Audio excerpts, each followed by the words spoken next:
Parang matagal mo lang gusto sabihin sa mga suot ni Sean yun eh. Oo, best friend. Ang dami mo. Sos, ang dami mong best friend na nakaaway din dito. Dami. Sino yun? Sino doon? Sino mo nakaaway niya? Si Tito Mel. Ay, Tito Mel, happy birthday. Birthday ni Tito Mel, I love you. Happy birthday. Happy birthday, Tito Mel. Oo. Ay, hindi, si Tito Mel ang birthday. Ha? Tita May. Sabay Si sila. Tito Mel ang babatiin. Sabay sila eh. Mamaya ako pa babatiin Uy, si Tito Mel. nagko-choreo sa atin. Tito Mel, I love you both.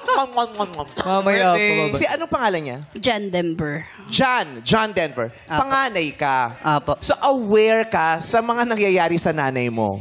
Apo. Nasaksihan mo yung pangalawa. Kasi syempre yung una hindi mo na nakita yun. Hindi Though, po. alam mo yung storya. Hindi po. Hindi mo alam ang storya? Hindi po. Buti na lang nandito ka, narinig mo ngayon na pagkwentuhan namin. Surprise! Hindi. Alam mong wala yung tatay mo, di ba? Apo. Sinabi niya ba sa'yo na umalis nung... O ngayon mo lang narinig yun? Hindi po. Hindi ko Ngayon lang sinasabi. po. Ngayon Ay, hindi ka lang? nagtatanong. Talaga? Hindi po sila nagtatanong. Hindi. Hindi kayo Tapos nakita mo siya nung pangalawa na nangyari sa kanya. Yung pangatlo. hindi Hindi. po. Nasaan ka? Nasa bahay.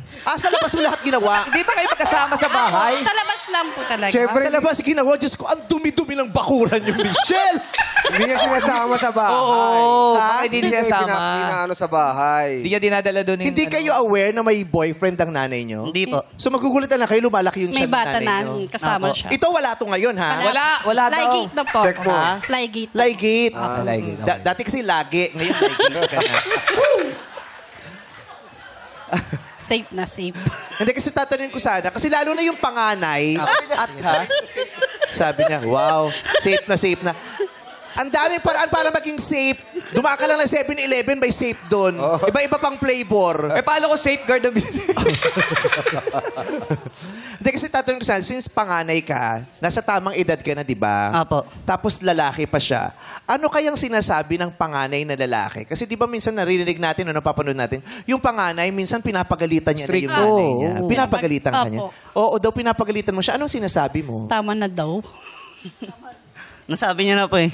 Tama na. Pinabatuan Higpitan mo na kasi na. yung belt mo. Dirty rice lang kasi. Garterize lang. Garterize lang kasi. Carterize daw, tol. Wow, ano eh? Sana pinuhol mo man lang yun. So ano? Sana, Wala kaming nagawa. Na-imagine namin ang ganun-ganun lang. sana pinin mo lang man lang yun.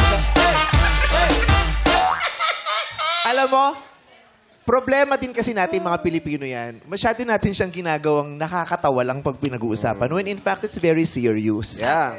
Eh, hirap Diba? magtaguyod, ha? Oo. At saka, yung poverty sa Pilipinas, di ba? Diba? Yeah. Yung poverty Especially sa Nandito. Pilipinas, hindi namang lahat isisisi natin sa corruption. Pero ang laking bahagi ng corruption. Pero hindi, isisisi din natin sa kawalan ng edukasyon. Yes po. Na may kinalaman din sa corruption. Tama. Yes Diba? po. Oo. So lahat corruption talaga. Yes po. Diba? Oo. Kaya gumising ka. Charot. Pero tanungin natin si John. John, so Hindi, ngayon... tanungin mo, ba't kailangan sabay-sabay tayo? kasi para lahat Sabi mo, tayo. tanungin natin, ano, choir tayo rito? Para sa atin lahat itong tanong ko. Pag nababanggit ng corruption, sumasakit ulo. Oh, John, bilang solo parent ng mami mo, gaano kahirap ang buhay niyo ngayon? Sakto lang po. Kinakaya naman po ngayon.